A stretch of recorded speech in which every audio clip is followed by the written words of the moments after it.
Committee meeting.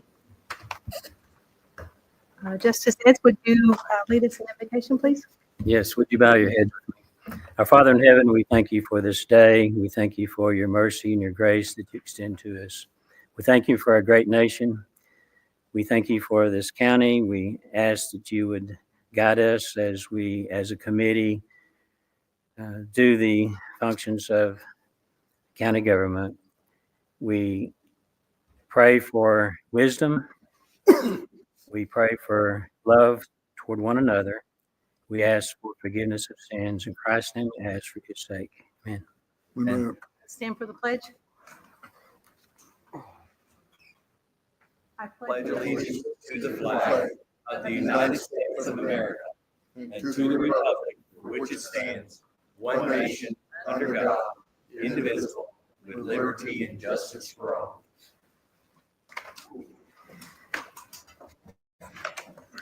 Okay, seeing we have a quorum, we're going to for the second item on the agenda is consideration of a resolution authorizing the county judge to apply for a 2026 Arkansas Historical Preservation Program AHPP grant in the amount of $1,561,173 to fund repairs to plumbing, replacement of flooring, removal of ceiling tiles, and restoration of the first floor archways. No match is required. Move to adopt. Second. So we have a motion, Justice Brown, second by Justice Peters. Any discussion? So we've been looking at this for quite some time, and we've applied for this grant. We asked for the whole thing. I don't think there's any way we will get that, but we've asked for the whole program, and I think we'll probably have to spread it over 2, 3, maybe even 4 years to get it all done. But the plumbing will have to be done this year, and so we're shooting for the moon, hoping we get enough to try to do the plumbing. And since this is a reimbursable grant, what we have to do is appropriate enough for the money, and we spend it, and then we get that back from the AHP, and we'll put it back in the OMH fund. We've got one of these every year. This year, we actually got enough to finish the terracotta, but while we were working on terracotta, we found another problem, which is going to amount to a change order of about $21,000. So, but we're prepared. We may have to shift some money again from the government building over there. And Mr. Chairman, while I've got the floor, John Howard will not be here tonight. He had a flat tire, and it was going down while he was in the parking lot, so he has gone to get it fixed. Justice Myers called me this afternoon. He is still undergoing issues from the car accident he was in, so he will not be here tonight either. So just let you know that. If anybody's got any questions, I'll be glad to answer. Do we have any questions regarding the resolution? Seeing none, all those in favor? Aye. All opposed, like sign? Okay, the consideration resolution passes. We'll move on to the number 3, consideration of a resolution authorizing the Circuit Court Division 2 judge to apply for a 2025 Juvenile Justice Assistance Grant, AG, in the amount of $6,333.25. No match is required. Move for adoption. Second. We have a motion, Justice Anderson, and a second, Justice Hunter. Any discussion? Susan, do you have any information on that Division 2? I know, but I can't remember exactly what it was for. It's actually just if you send imports, you're going to get it. Yeah. And they're going to do some programs similar to the programs they do here. Now, on Tuesday nights here, they have jump programs, and I think it's called a CEASE program for juveniles that they work with here, and it's an intervention program basically, and this will expand that on out and make it a little larger. And when we lose the funding for that, then this will carry over into that. And we've already gotten the check, so it's not reimbursable. They just give it to you, which is great. Okay, perfect. Okay, any more questions? Seeing none, all those in favor? Aye. Any opposed, like sign? Okay, motion passes. Okay, next item on the agenda is the consideration of an ordinance approving an interlocal agreement between Garland County and the City of Hot Springs for animal services. Vote for do 5. Second. A motion from Justice Peters, second from Justice Brown. Have any questions?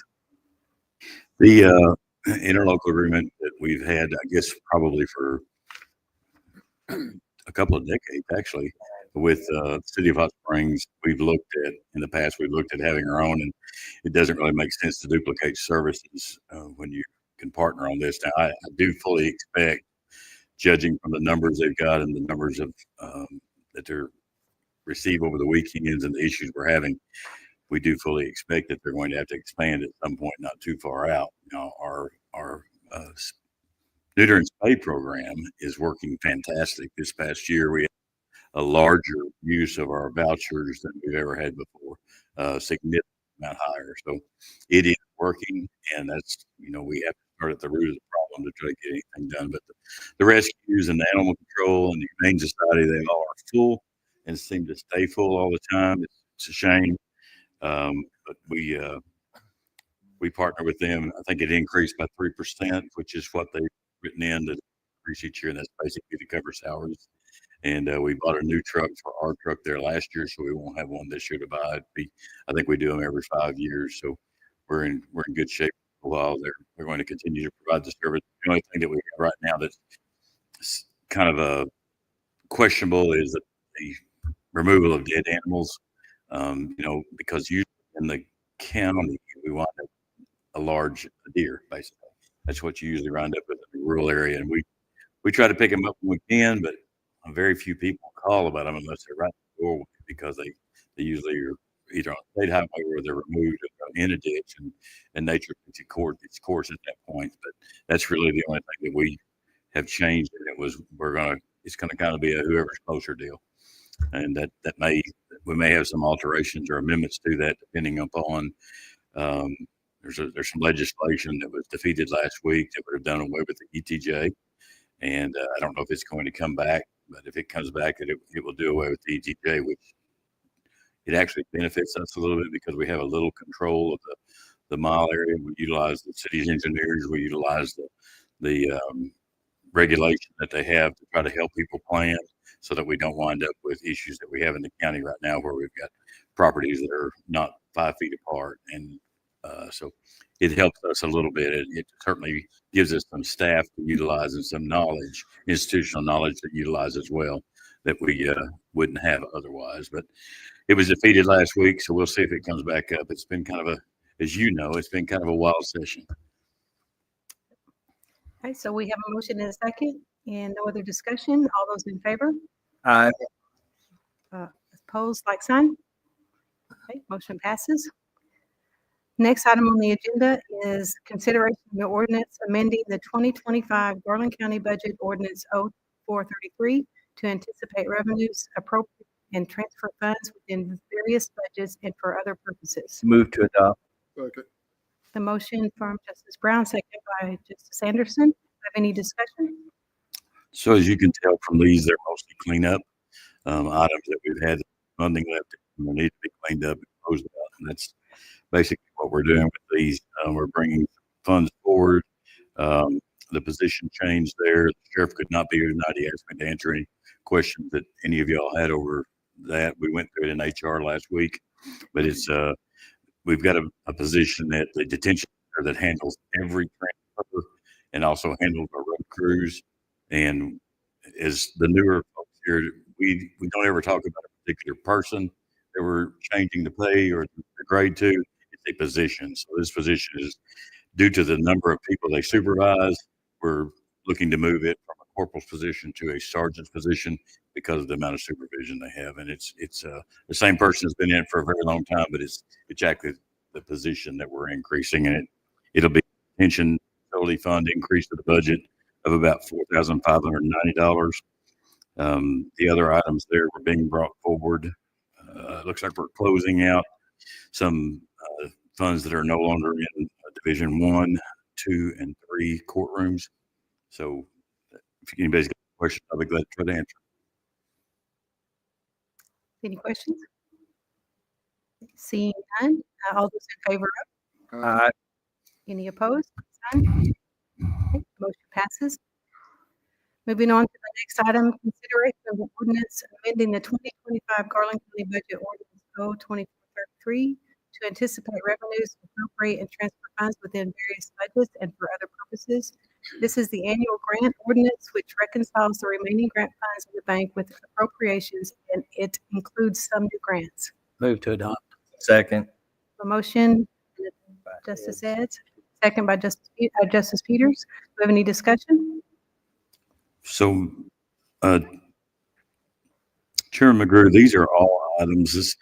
Item A under 6 there is comes from an opioid settlement grant, and it leaves a lot of discretion to the judge as to what they spend it on.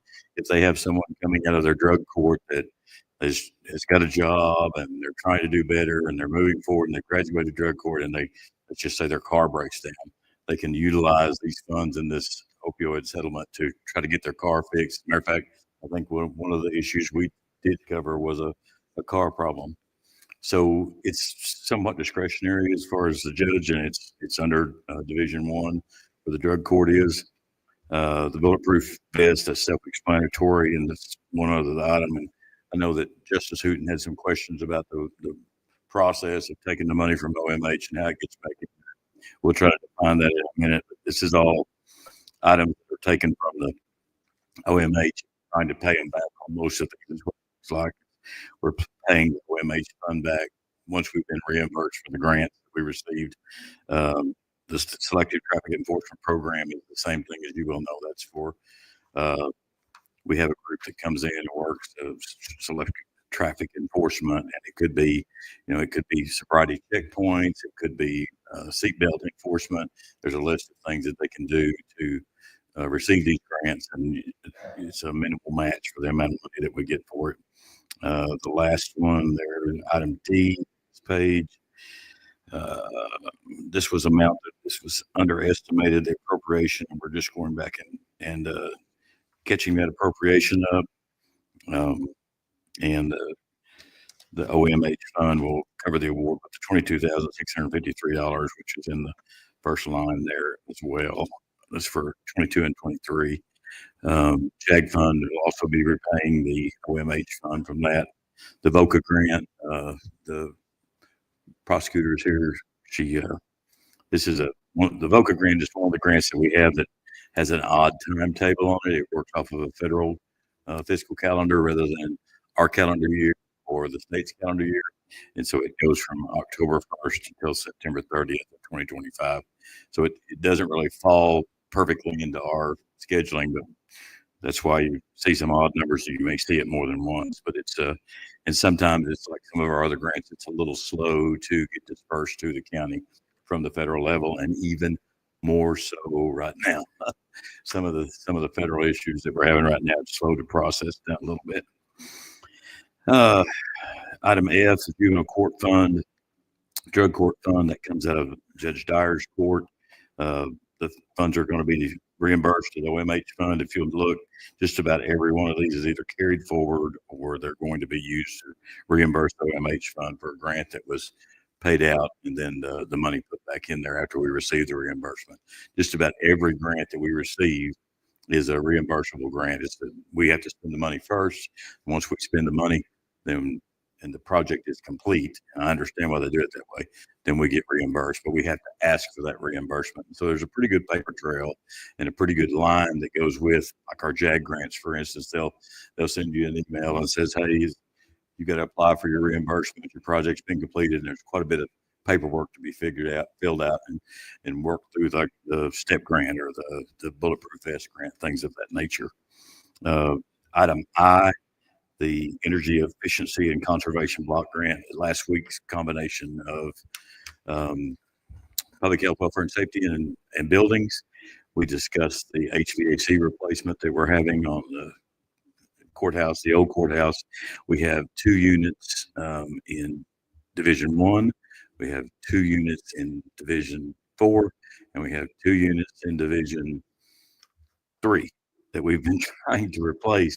They're outdated. They're from the early 90s, and they've got leaks in them, and the Freon is 2 phases out now. The Freon is no longer available for them. If it is available, you pay a huge price to put it in there. So with this grant, it's a voucher And you talk about a process to get this grant. Delaney Martin has done a fantastic job with all the paperwork and everything that was necessary to get this grant. And then we did an RFP, and we had 2 proposals that were turned in by Red Hog and Daniel. Red Hog was significantly lower. And it's a pretty good learning curve for them as well, because they have to, all of their hours worked, all of their pay scale, everything has to be turned into a portal rather than just submitting us a bill. All that stuff has to go into the portal, and then it has to work through there. So while we're working on these, we've been blessed. Last week, they didn't have any court the last 3 days of the week, so we were able to work through 3 days, and we didn't get quite one courtroom done. So Saturday, we come back up here and allow them to come in and work on Saturday just to do some checkups. We've got those all back up and running. One of the internal, the evaporator inside the building was a little newer than what the one that went down while we were working on these. So we took it, used it, made with a new outside condenser unit for the 3rd unit there in the courtroom. It just happened to go down while we were working on these. Compressor locked up on it.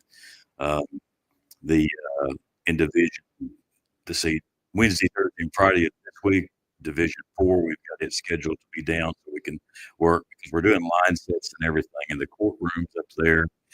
The air conditioners in Division 4 are on the west side of the building, and the condenser is on the east side of the building. And so we have to run line sets through the ceiling, through 2 block walls, and all the way out. And the reason we're running line sets is because over the years, squirrels, rats, deterioration, everything has affected the insulation around them, and some of them have got leaks in them. And so we're going to replace line sets with these so that we'll have a long-term solution to the problem. And we expect to be able to do those this week. It's very intrusive, and they're in a small space. They're both in a small space about the size of that table right there that sits behind the elevator shaft.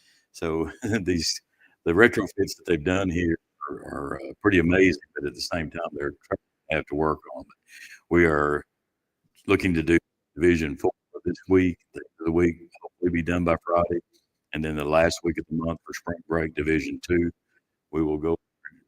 Division 3, we will go into, and we have 2 units to replace in there. And the ceilings in that building are unique, and Armstrong does not make the tile anymore that's in that courtroom. So we found one box of the tiles that has 16 tiles in it. So anybody breaks more than 16 tiles while they're taking them out, we're going to break their arms. So Red Hog has been good to work with us on everything they do. They work at our hours, they work at our convenience, and they've been very good about coming out immediately. We've got one other system that went down. It's a 7.5 ton HVAC unit. That's a package unit, basically the condenser and the evaporator on the outside of the building, and they're channeled in with ductwork. And it went down in the county clerk's office. And so we did some research on it, had Red Dog come out, and come to find out the heat exchanger had gone bad.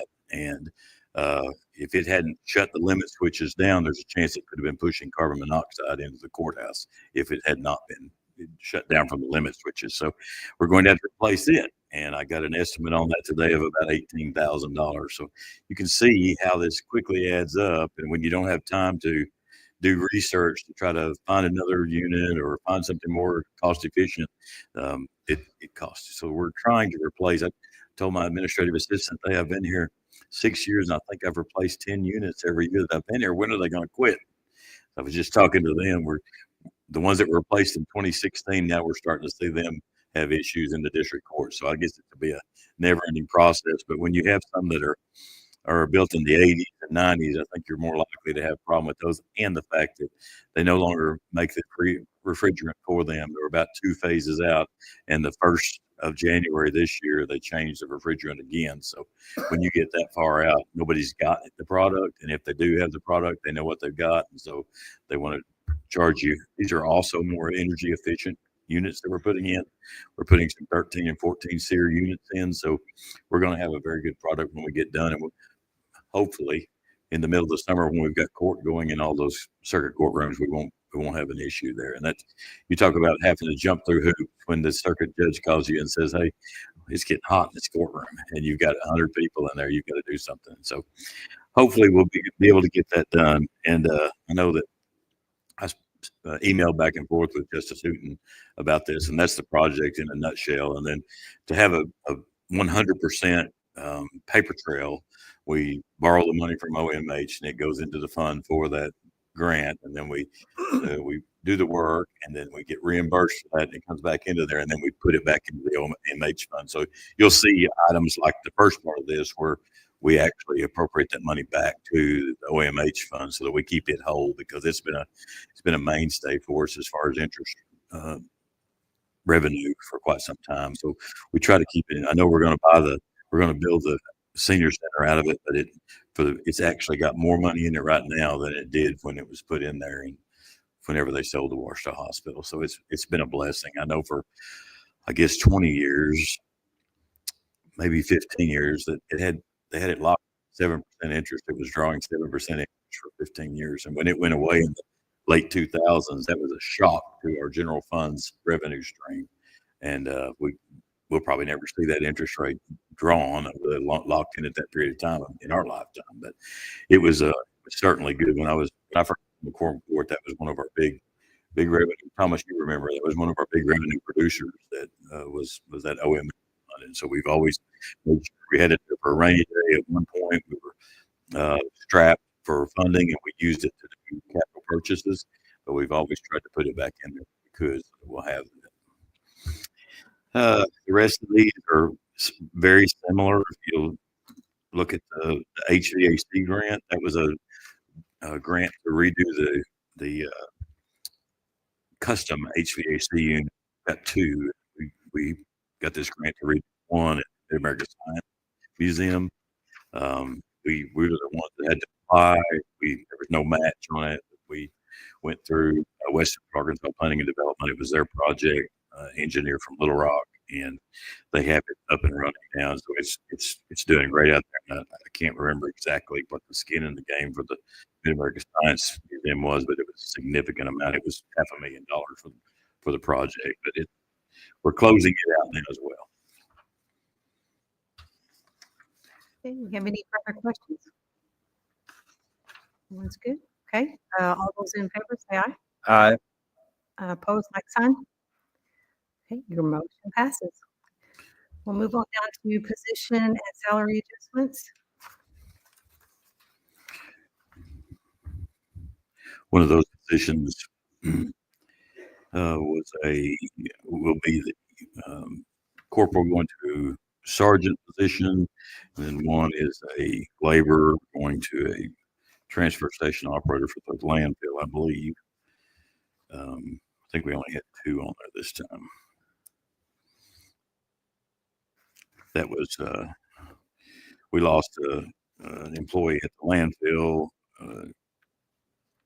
went somewhere else, and so we moved an individual that wanted the position after advertising and interviewing. We had a position, individual that worked for us already that was more than qualified to do that work. So he went there, and the person that was working under him at that transfer station applied for and received the promotion to take over the transfer station and operate it. Do you have any questions there? We'll move on to the overtime report, which looks a lot better than it did last month. It is. Keep in mind that that's for most of December, actually. And Well, it was at 5. yeah, Yeah. so in the month, the ones we saw last month were actually for 3 pay periods, and Yeah. we're just starting to now see some reflection from the storms that we had. We don't have anything from the last storm yet, but when you look at the actual report, the real-time report is actual hours worked, and when you see these reports that come from finance, they're actually what has been paid out in that period. So that's what they use to go by that. When you look at our sales tax revenue, it's down just a little bit, but it is offset by the increase from Oaklawn. Looks like it's doing a little bit better. I expect that January and February of this year, for those of you who hadn't been here long, when we get our sales tax report, it's actually for 2 months prior. We don't have real-time reporting from DF&A, and we've begged for it because it's very difficult to work not knowing exactly what you're getting, but it's 2 months back. So the stuff that is reported at the end of February or the first week of March was actually from December. And so that's kind of the way you have to look at it, even though it's quoted as January and February. That's the way it works, and it's whole, so that's what you look at. And so I fully expect the next two we see, which will be March and April, are going to be low because of the fact we had bad weather both months, and so that drives our tourism down. And when you have, I think we had 14 days of inclement weather in January, the rain, snow, sub-zero temperatures, whatever could come about. But I think we may have had some 70-degree days in January too. But, so you'll probably see a little reduction there as well. But I really think that we're getting off to a good start. I expect to see those pick back up. You'll also notice the sales tax rebates are going back up, as always. And then I was in a meeting last week with the governor, and they shared no intent of doing a study to see if they would help us pay for that. So it's up to localities, local governments, municipal and county, to foot the bill on those rebates. And this state of Arkansas collects 6.5%, but they're not willing to put anything back into the development. And this comes from all of our sales tax, and we don't know about it. They have up to a year to apply for these sales tax rebates. So it has actually, some of the smaller counties, Hot Spring County and Malvern both, had to work out a payment plan with DFNA because they had budgeted their yearly budget, and they got a bill for $70,000 worth of rebates that were paid back to someone, and they didn't have the money to turn back. So they worked out a payment plan where they pay that out. And it's a shame that it's like that, but that's part of it. And the rebate is for economic development. I'm not sure. I wish they would refine economic development, get it a little tighter so we would see what people are actually using it for, because I'm concerned that they're using it for electric bills and things like that.